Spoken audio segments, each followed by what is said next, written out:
Hello sir, hello classmate. My name is Rob Serna, BSCE 3 Section P. And in today's video, I'm going to report about the following topics as you can see in the contents.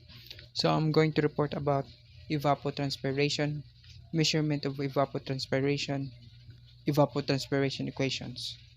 Now for the review of the previous discussion, so transpiration is defined as the process by which water leaves the body of a living plant and reaches the atmosphere as water vapor.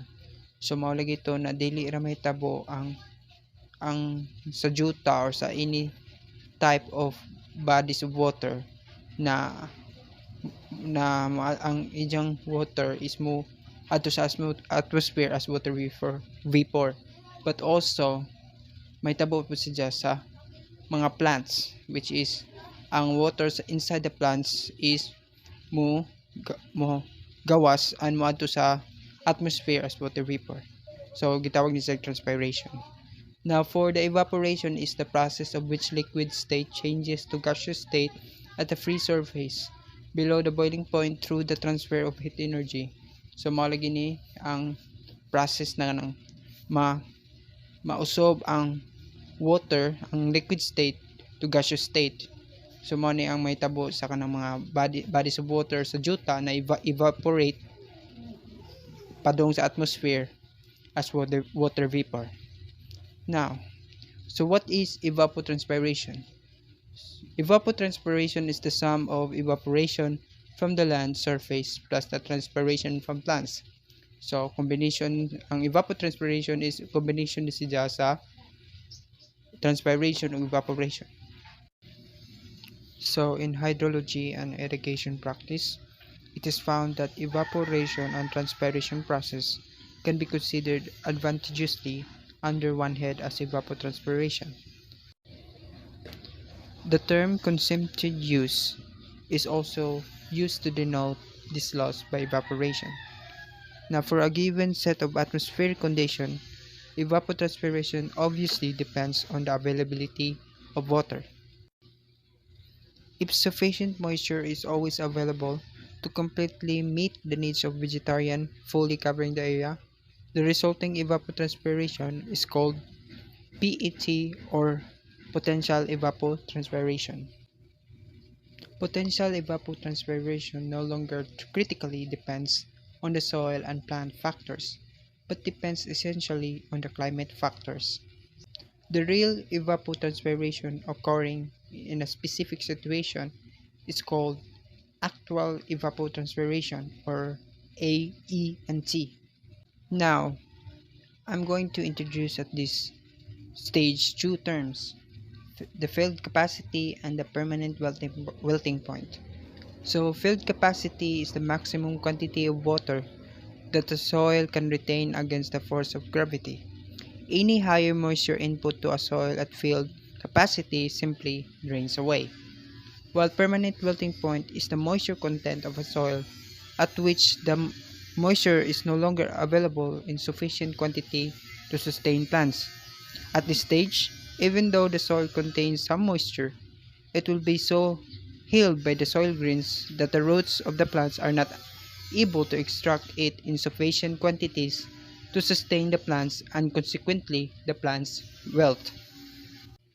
As you can see sa kining atong picture or illustration, makita nato diri ang field capacity na water in the larger pores has drained, while the permanent wilting point is plants can no longer extract water.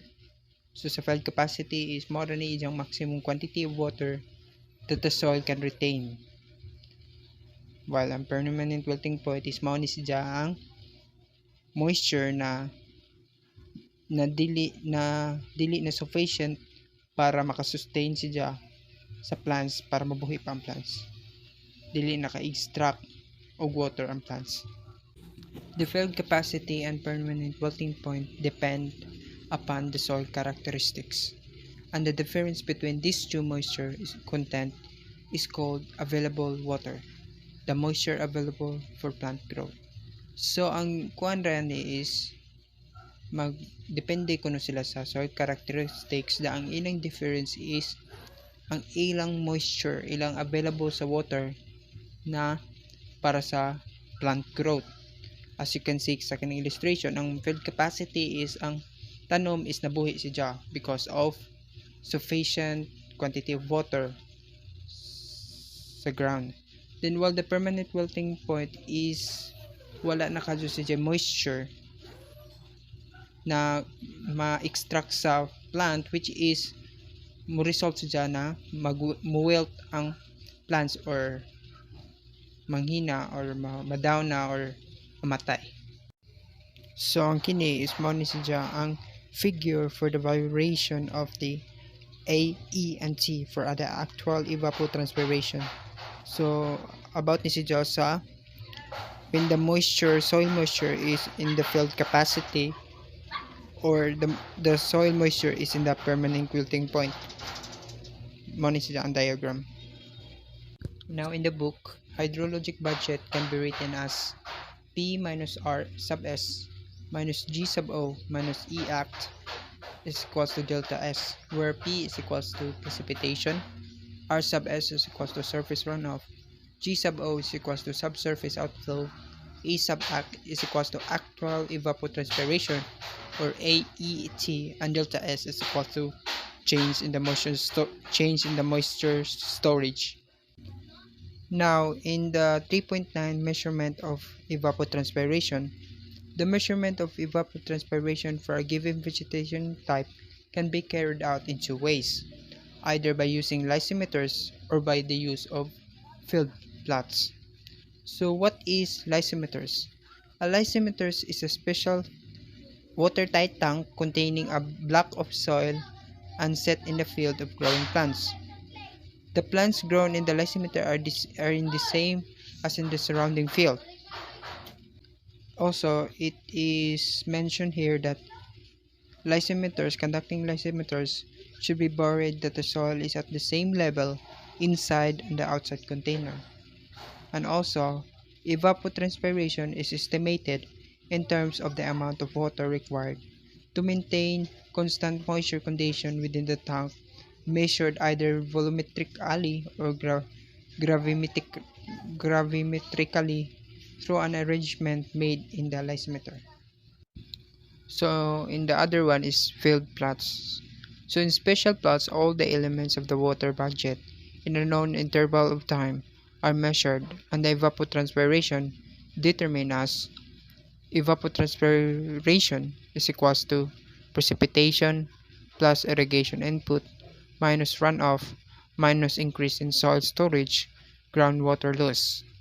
So measurements are usually confined to precipitation, irrigation input, surface runoff, and soil moisture.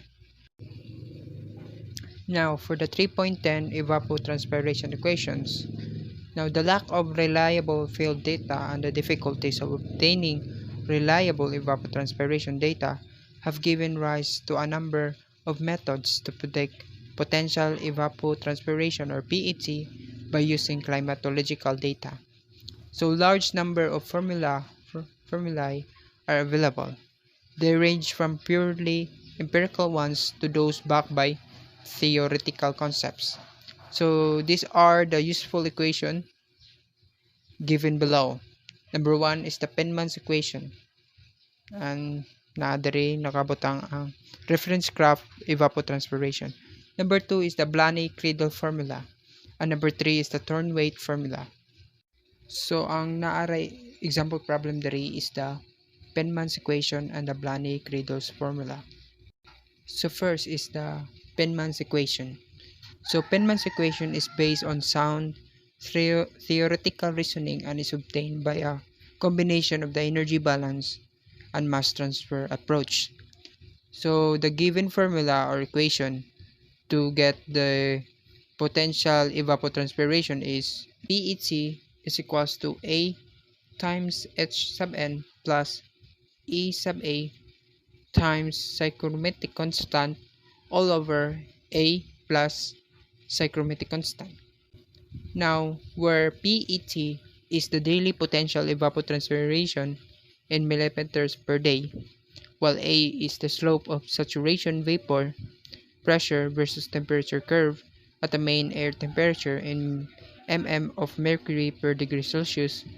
You can refer this in getting this parameter into table 3.3, while H sub n is equals to net radiation in millimeter of evaporable water per day, and E sub A is the parameter including wind velocity and saturation deficit, and the psychrometric constant is equals to 0.49 mm of mercury per degree Celsius.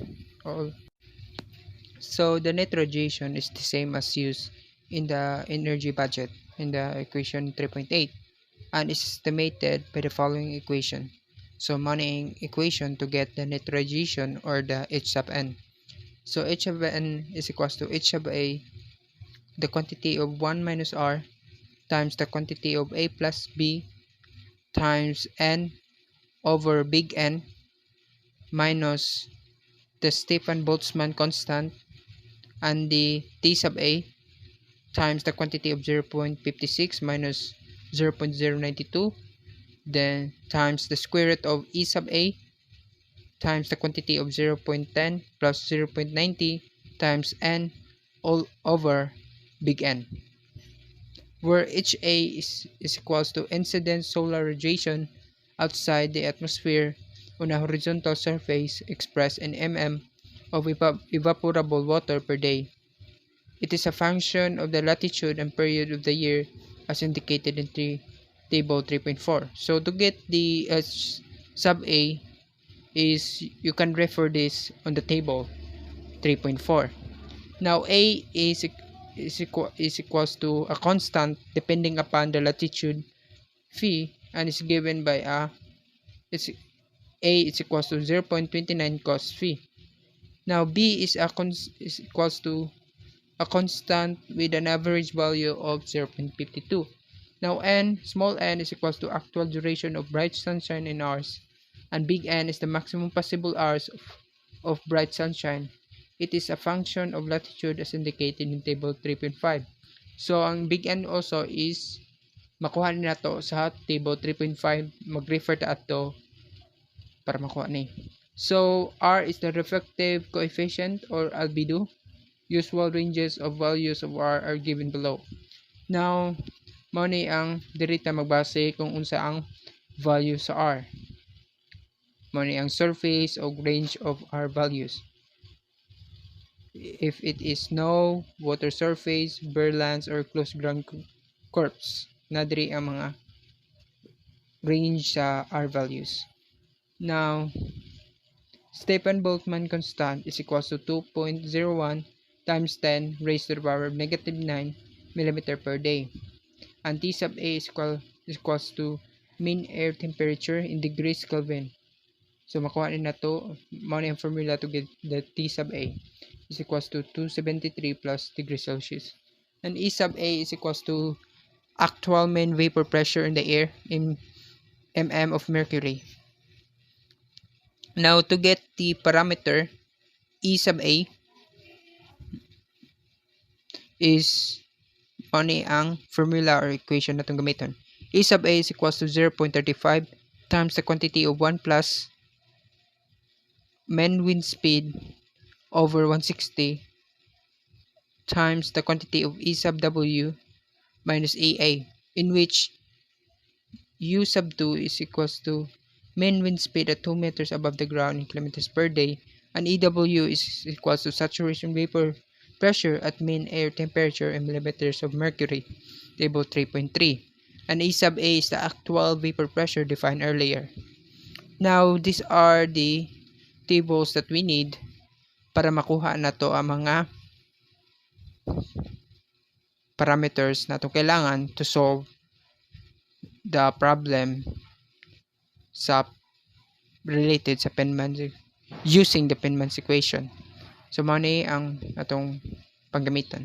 To get the R, table 3.3, the saturation vapor pressure of water.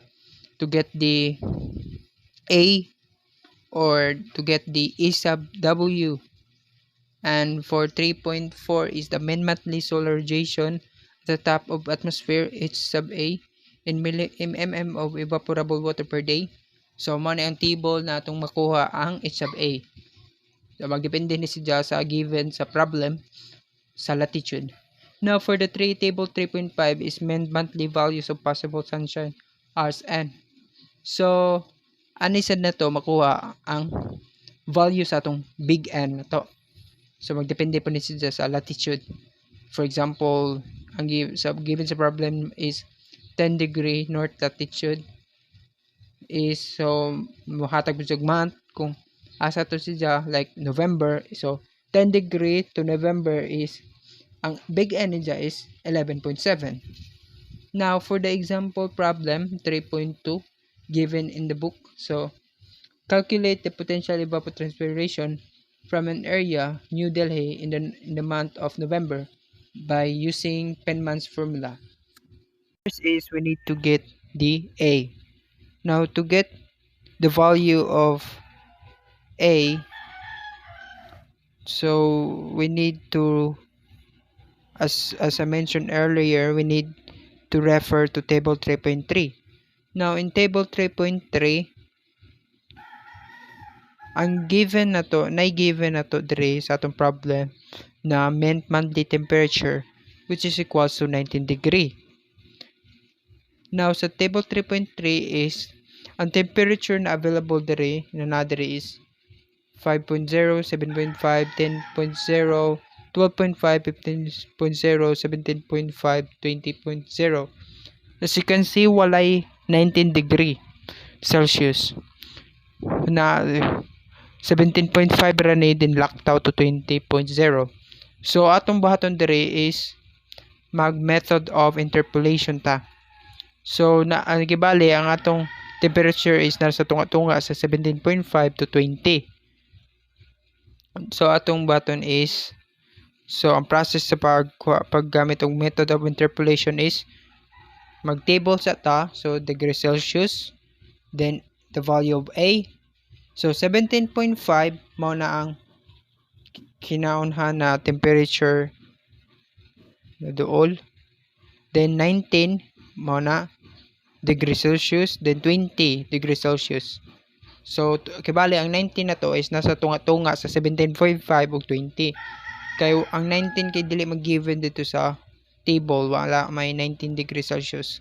Now for the A is ang 17.5 is ang inyong corresponds na A is 0.95.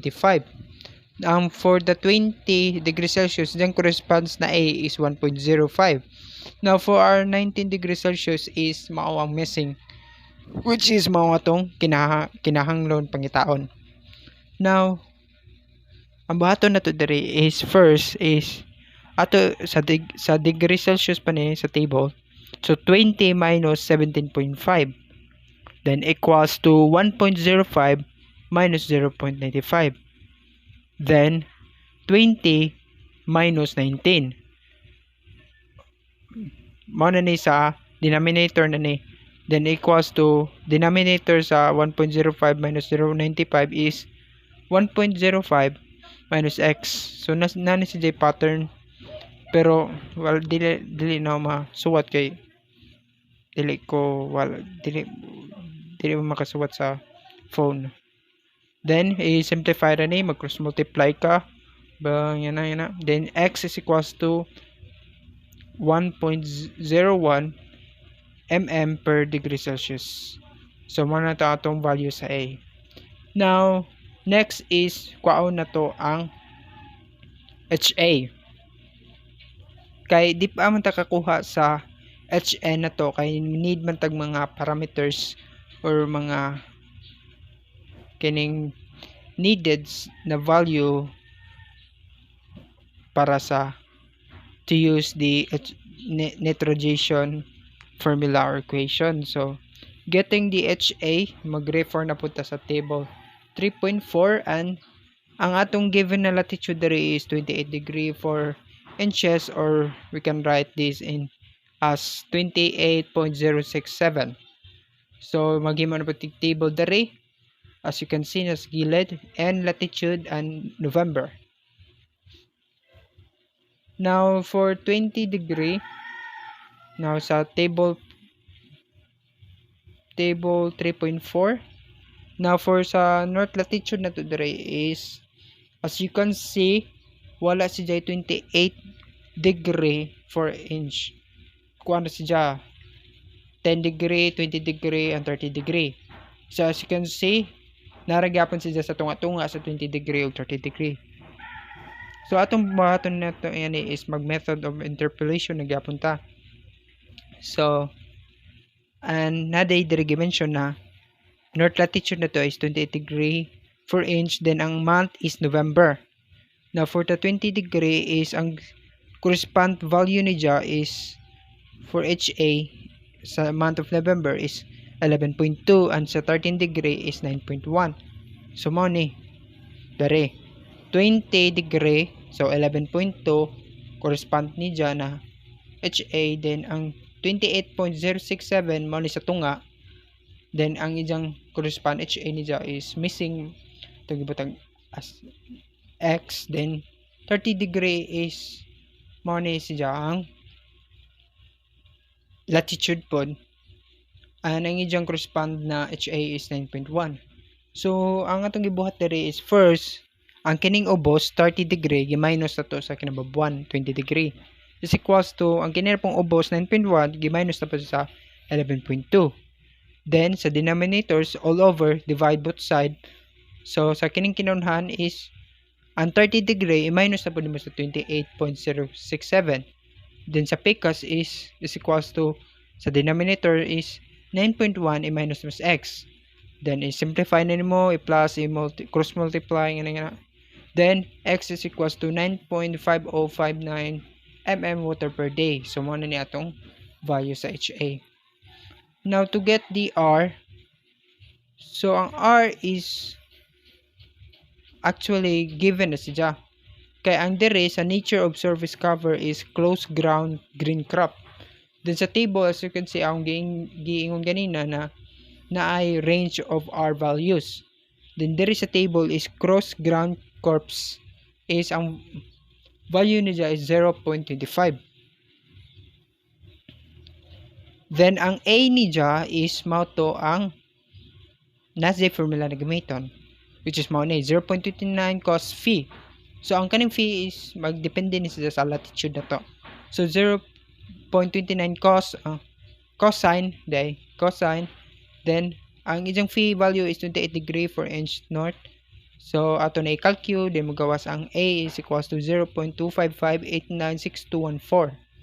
Then B is constant, na siya 0.52, and N is given, which is observed sunshine hours 9h, and big N is atong pang isolve. So na there sa ubos na getting N is mag-refer ta sa table 3.5. So same as table 3.4, magdepende gapon ni siya sa latitude na given gihatag sa problem. So ang latitude na to dire is diba 28 degree 4 inch, then wala dire. So mag method of interpolation nga punta. So dire table 3.5 20 degree and 30 degree tunga man ang 28, so man atong gamiton. Then ang atong correspond value sa 20 degree is 11.2 and 30 degree is 10.6 in month of November na. Then atong buhaton dire is 20 degree, then sa latitude niya kinunan, then sunod is 28.067 mo na tunga-tunga, then 30 degree mo na ang kinadakan. So 20 degree to 30 degree tunga-tunga ni ja is mo na ang 28.067. Now to get the N, ang correspond value sa 20 degree is 11.2 and correspond value of 30 degree is 10.6. And now ang atong baton dire is same ra sa atong gibuhat sa babaw. So first is 30, then i-minus atos 20, then x equals to 10.6, then i-minus atos sa babaw 11.2. Then all over divide both side. So sa denominator na, so 30 na pod minus 28.067. Then sa picas sa pod is 10.6 minus x. So simplifying, so x is equals to 10.71598.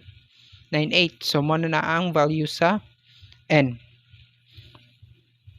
Now, ang kining 2.01 times 10 minus 9 is given na ni siya. Constant siya, constant. Then, ang T sub A is equals to 273 plus 10 plus degree Celsius is mo ni siya ang formula na atong gamiton. Which is ang degree Celsius is given na siya to 19 degrees Celsius.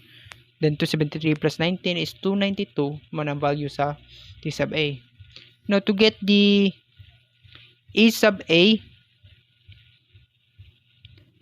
we need to use the formula of relative humidity, which is RH is equals to E sub A over E sub W, which is ang ating relative humidity is given sa babaw 75%, so 0.75.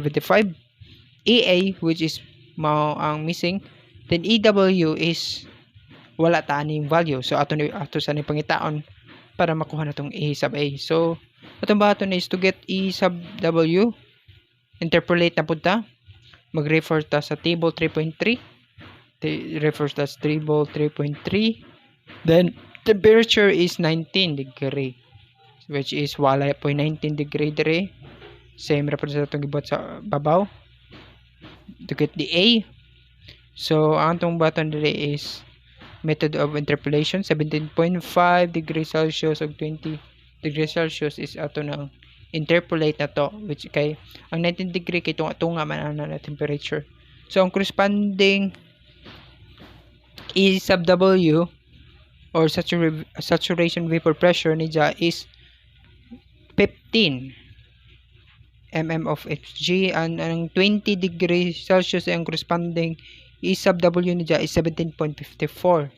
So atong baton dira is mao ni. So 17.5 corresponding value niya sa E sub W is 15. Then ang 19 ang sunod mao na ang katong atong given na temperature. Diang ijang corresponding E sub W niya kay wala man sa table dito. So missing X. Then ang sunod na tong given is 20 degree. Ang corresponding E sub W niya is 17.54. So what we did nga ni is 20 minus 17.5, then is equals to 17.54 minus 15. Then divide both side. Then sa denominator na ta, so 20 minus 19 na po, then is equals to 17.54 minus x. So simplifying, cross multiply, minus, then E sub W is equals to 16.524 mm of Hg. So na natay E sub W, so ato na ni substitute sa relative humidity na to na formula. So na natay 16.524. So cross multiply. So E sub A makuha na to is 12.393 mm of mercury. So now that we have the given data, all the data, so pwede na tayo gamit sa atong mga formula in order to get the potential evapotranspiration or to get the PET. So H sub N, muna itong formula first na gamiton, is equals to HA times the quantity of 1 minus R times A plus B times N all over big N minus kining Stefan Boltzmann T sub A times the quantity of 0.56 times 0.092 times square root of the E sub A times the quantity of 0.10 plus 0.90 times N all over big N.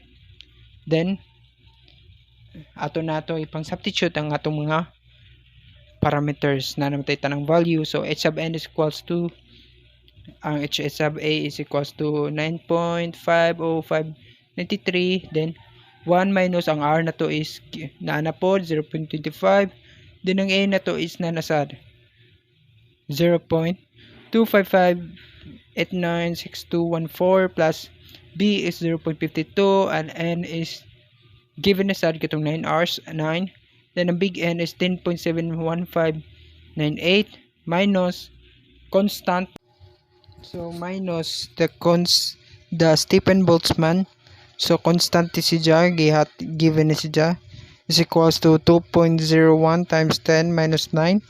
Then T sub A is nakuha na nato, which is equals to 292 to the fourth. Then times the quantity of 0.56 minus 0.092 square root of E sub A.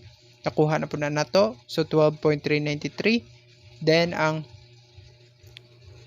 then multiply by 0.10 plus 0.90 times small n, which is equals to 9, and the big N divide by 10.71598. Now simplifying, so ato ni i-plus, i-multiply tanan, then i-subtract. So Hn is equals to 1.985 mm of water per day. Now that we have Hn, so need na mo na ito kaon ang E sub A. Okay.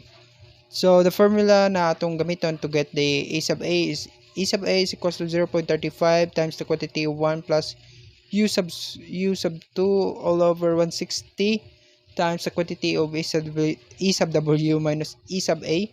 So is equals to 0.35 1 times quantity of 1 plus ang kining U sub 2 na to is given is just a problem, which is ang katong wind velocity at 2 meters height, which is 85 kilometers per day. So 85 ang value sa U sub 2, then over 160 times the quantity of kining E sub W, nakuha na nato 16.524, and minus E sub A, nakuha na po nato 12.393. Simplifying, so E sub A is equals to 2.213 mm per day. Now that we have E sub A, so ang ato namang kuwang is ang kining psychrometric, which is constante siya, which is equals to 0.49. So natatanan na parameters na na-value tanan natay A, H sub n plus E sub A times psychrometric, then over A plus psychrometric. So makuha na nato ang potential evapotranspiration. So substituting, so PAT is equals to A times A sub n plus E sub A times psychrometric all over A plus psychrometric. So is equals to ang value sa A, katong itong pinunong nagikuha is 1.01, ang Hn is 1.985 plus H sub A is equals to 2.213 times the psychrometric constant 0.49 all over A is equals to 1.01 plus psychrometric is 0.49. Simplifying, so 3.08922 over 1.5, so divide ani is equals to PAT, final answer is equals to 2.05948 or is equals to 2.06 mm per day. So mo na itong final answer na giasa problem, which is to calculate the potential evapotranspiration from an area New Delhi. Now here, next is the reference crop evapotranspiration or ET sub O. So in irrigation practice, the PET is extensively used in calculation of crop water requirement. For the purpose of standardization, FAO recommends a reference of crop evapotranspiration or reference evapotranspiration denoted as AT sub O. So the potential evapotranspiration of any crop AT is calculated by multiplying the reference crop evapotranspiration, which is symbol is AT sub O, by a coefficient K. The value of which changes the stage of the crop. Thus AT is equals to K times AT sub O. So the value of K varies from 0.5 to 1.3. Table 3.7 gives average value of K for some selected crops. Now the next is the Blaney-Cradle formula. So this purely empirical formula based on the data from western United States. This formula assumes that the PET is related to hours or of sunshine and temperature, which taken as measure of solar radiation at an area. So the formula of Blanik-Radar, or the equation, is A sub T is equals to 2.54 key F, and F is equals to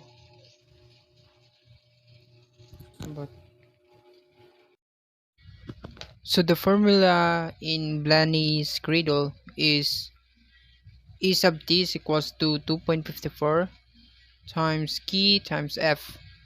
And then another one formula is F is equals to sigma P sub H and bar T sub F all over 100. So where A sub T is equals to PET in a crop season in centimeter, and key is equals to an empirical coefficient, depends on the type of the crop and stage of the growth. And F is the sum of monthly consumptive use factors for the period, and P sub H is equals to monthly percent of annual daytime hours, depends on the latitude of the place. We can refer this in table 3.6 para makuha ang P sub H, and the T sub F is equals to mean monthly temperature in Fahrenheit. Now these are the tables that we need para makuha na to ang mga parameters natong na needed for the Blanis cradle. Like sa kaning table 3.6, monthly daytime hours percentage, which is mao ni atong P sub H. So diri na to makuha ang value sa P sub H. So as stated ganina na magdepende kuno sa latitude ang P sub H o ang month. Depende na sa problem. Now for the table 3.7, values of key for selected crops. So mo na yung mga dito makuha sa K na to. Depende sa mga selected crops. Then for the example problem 3.4, estimate the PET or the potential evapotranspiration of an area for the season November to February in which wheat is grown. The area is in the North India at a latitude of 30° north with the mean monthly temperature as below. Now, the mean monthly temperature as below is mauni. So, for the month of November, agent temperature is 16.5 degrees Celsius. Then sa December is 13 degrees Celsius, and sa January is 11 degrees Celsius, and sa February is 14.5 degrees Celsius. So ang gi-ask diri is ato kuno i-estimate kung pila ang potential evapotranspiration.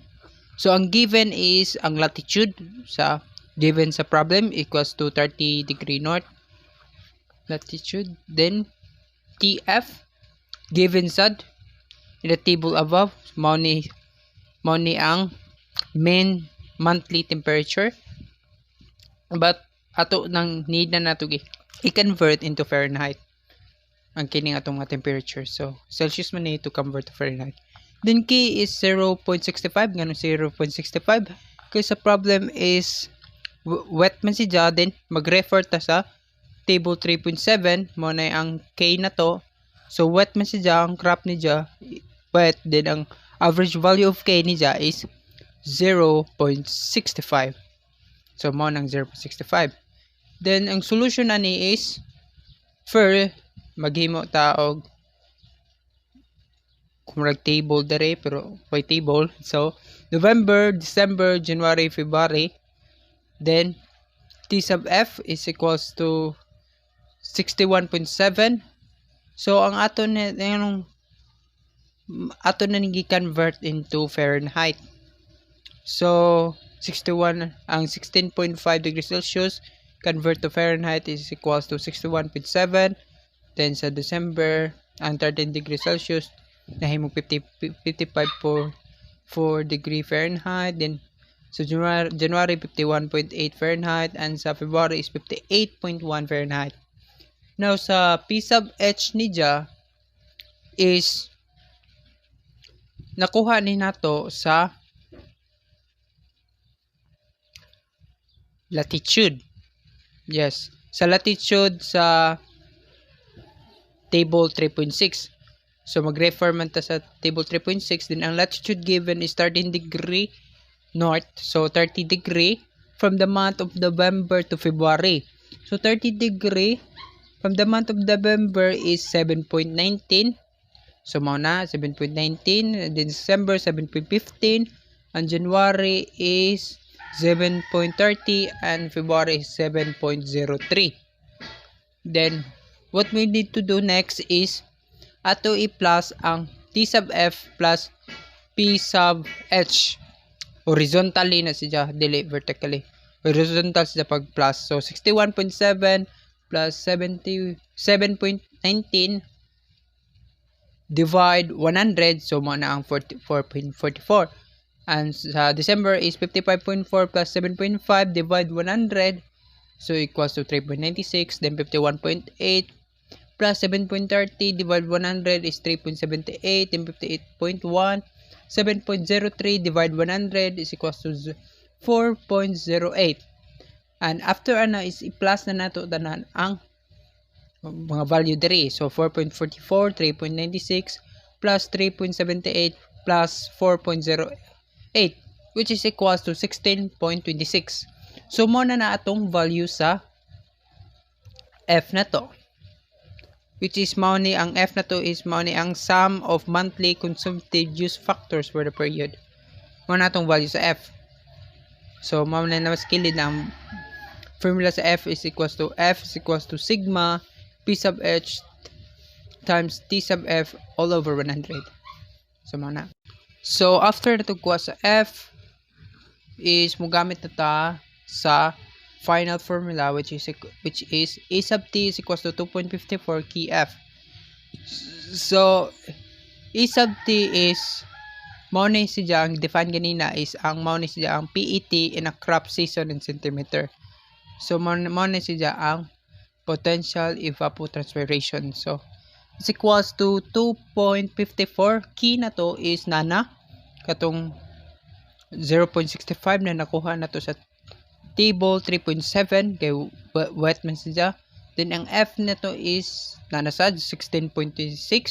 Then simplifying, multiply rin sila. Then final answer is A sub T is equals to 26.85. Units is centimeter. Now, the next is the Thornweight formula. So this formula was developed from the data of Eastern USA and uses only the mean monthly temperature together with an adjustment for day lengths. So A sub T is equals to 1.6 times L sub A times the quantity of T 10 times T all over I sub T to the A, where A sub T is monthly PET in centimeter, and L sub A is adjustment for the number of hours of daylight and days in the month related to the latitude of the place. We can refer this to get L sub A to table 3.8, and T bar T is mean monthly air temperature degrees Celsius, and I sub T is the total of 12-month values of heat index, which is equals to sigma 1I to 12, where I is equals to bar T over 5 raised to the power to 1.514. Now A is an empirical constant, so manay value sa A constant siya. 6.75 times 10 raised to the power negative 7 I sub T raised to the power 3 minus 7.71 times 10 raised to the power negative 5 I sub T 2 squared plus 1.792 times 10 raised to the power negative 2 IT plus 0.49239.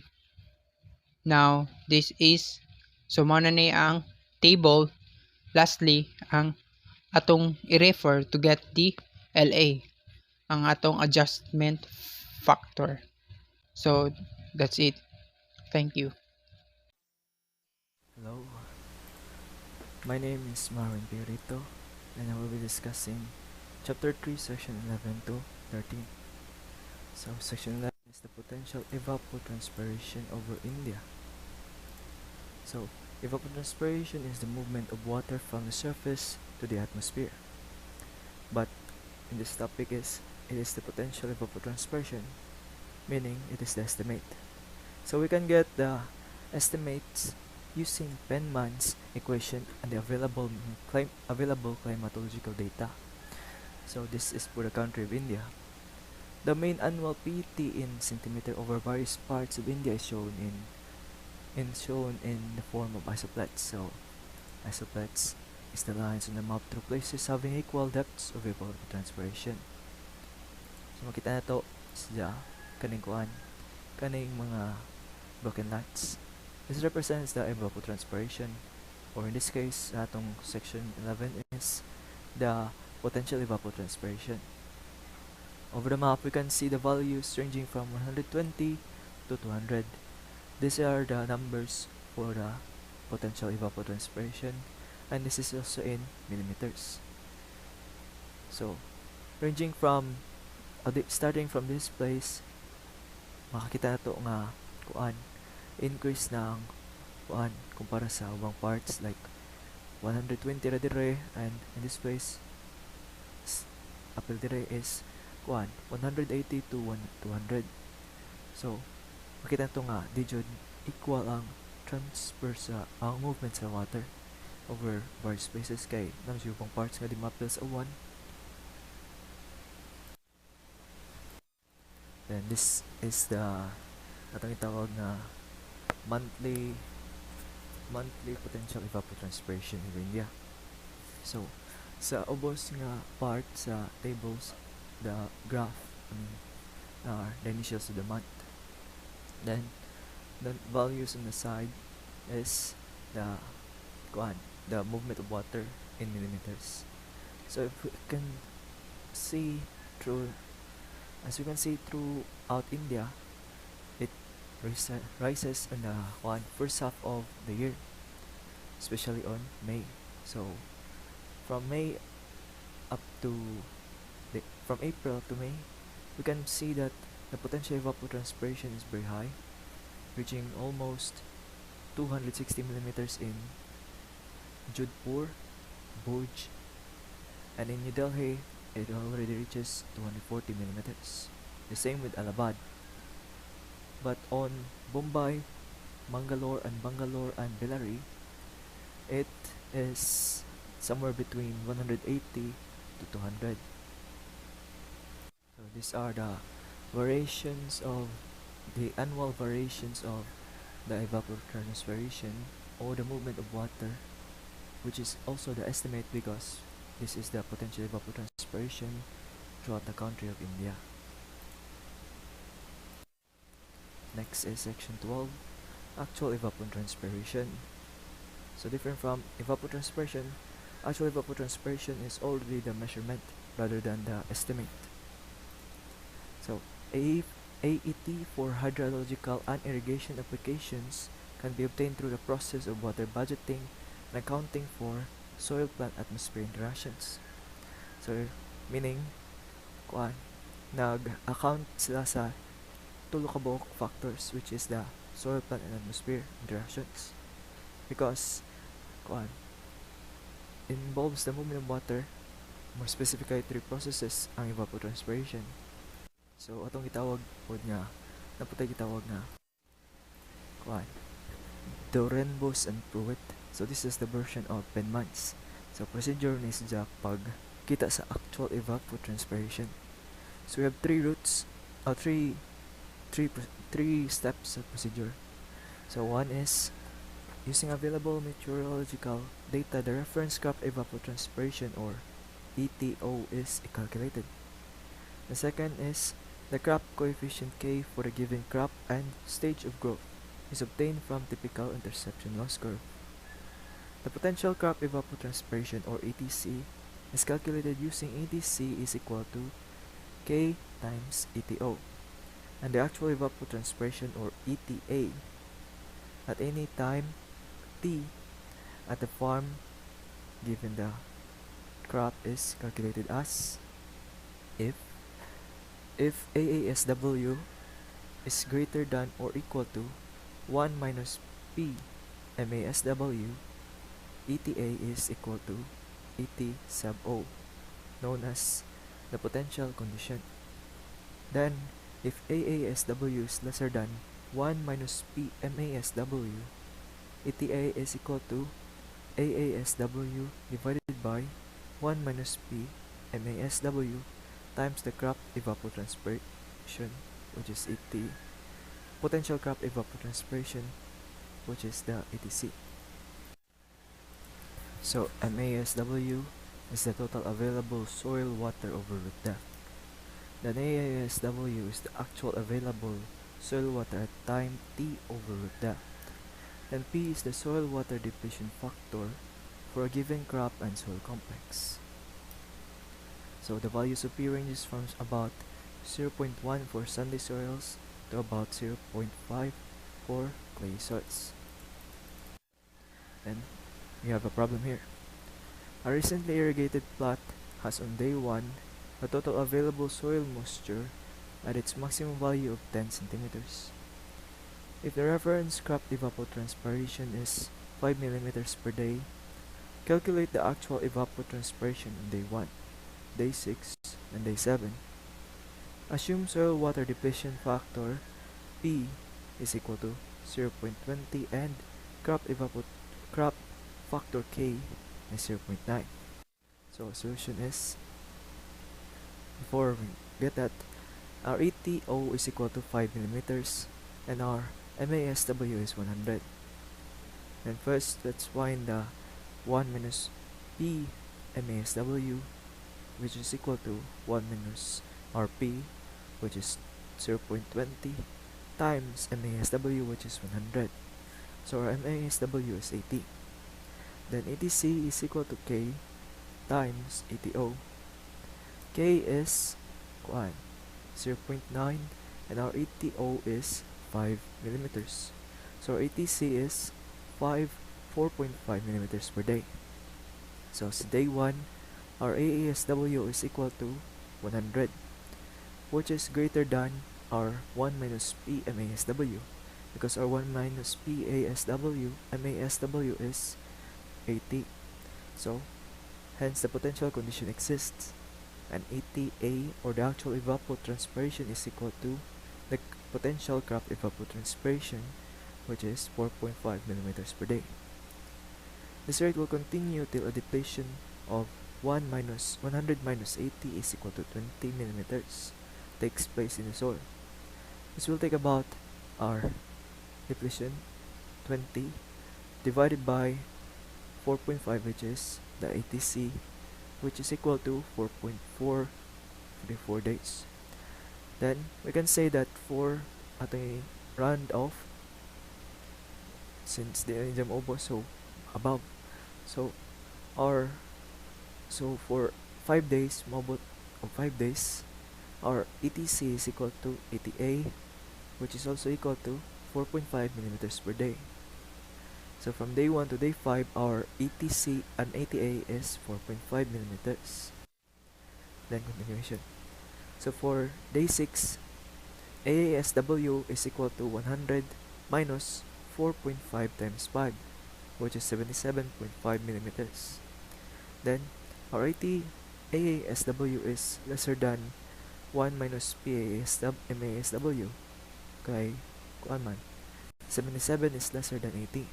So ATC, since lesser than man, what ay potential condition? So our ATC is equal to 77.5 divided by 80 times 4.5. So our ATC is 4.36 millimeters. Then at day 7, our MASW is equal to 77.5 minus 4.36, which is equal to 73.14 millimeters. Then ASW is lesser than 1 minus P MASW gapon, because 1 minus P MASW is still 80. Then our ATC is 73.14 divided by 80 times 4.5. Then ETC is equal to 4.11 millimeters. Then AASW at the end of day 7 is 73.14 minus 4.11, which is 69.03 millimeters. At the initial loss. So in the precipitation reaching the surface of a catchment, the major obstruction is from the filtration process. However, two other processes operate to reduce the water volume available for runoff and thus act as obstructions. These are the interception process and the depression storage, and together they are called the initial loss. This obstruction represents the quantity of storage that must be satisfied during the runoff, satisfied before the overland runoff begins. So, section 3.13, interception. Interception is the volume of water caught when it rains over a catchment, to which not all the precipitation falls directly into the ground. A part of it may be caught by the vegetation and subsequently evaporated. So, interception and precipitation may follow one of the three possible routes. So first is the retained by the vegetation as surface storage and return to the atmosphere or interception loss. Morning kuan ning evaporate siya from kuan kanang na-catch pa siya sa vegetation. The second route is a drip off the plant then join the ground or the surface flow. This is known as the true fall. Tagat dito sa plant from the leaves mo nang agi sa ubang parts. So from the leaves down to the ground mo na gitawag og true fall. Then third is may run off along the leaves and branches then down to the stem to reach the ground surface. This is known as the stem flow. So pwede na to drawing on. So first is kahoy. Morning kahoy. Tas when it rains, nadyo na ikuan. First is mga droplets precipitation. Kung dira ra gyapon hantod ma-evaporate siya, mo na gitawag og interception loss. Then kung matagak siya dire, kanang drop siya after ma-accumulate sa leaves nam jud drop, so mo na gitawag og true fall. Then kung moagi pa siya sa stem or sa body sa tree, mo na gitawag og stem flow. So, the amount of water intercepted in a given area is extremely difficult to measure. It depends on the species composition of vegetation, its density, and also of the storm characteristics. It is estimated that of the total rainfall in an area during a plant growing season, the interception loss is about 10 to 20%. So, mo na itong figure na gitawag og typical interception loss. Rainfall and the interception loss percentage rainfall sa beech trees. The variation of interception loss with the rainfall magnitude per storm for small storms. Interception is satisfied during the first part of a storm if an area experiences a large number of small storms. The annual interception loss due to forests in such cases will be high, amounting to greater than 25% of the annual precipitation. Quantitatively, the variation of interception loss with the rainfall per magnitude storm for small storms is shown during a figure put. It is seen that the interception loss is large for small rainstorms and levels off to a constant value for larger storms. For a given storm, interception loss is estimated as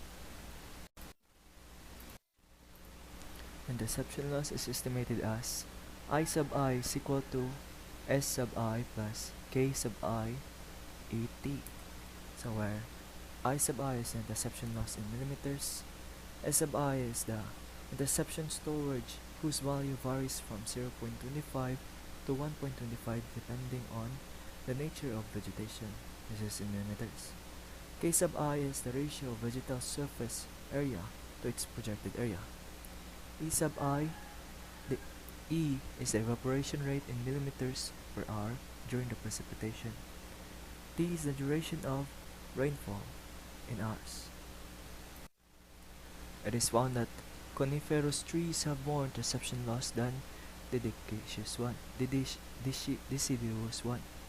ones. Also, dense grasses have nearly the same interception losses as full-grown trees and can account for nearly 20% of the total rainfall in the season. Agricultural crops in their growing season also contribute high interception losses.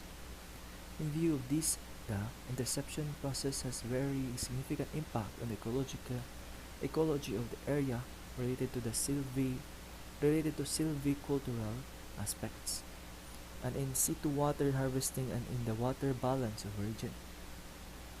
However, in hydrological studies dealing with floods, interception loss is really significant and is not separately considered. The common practice is to allow a lump sum value as the initial loss to be deducted from the initial period of the storm. So this is 3.13 interception.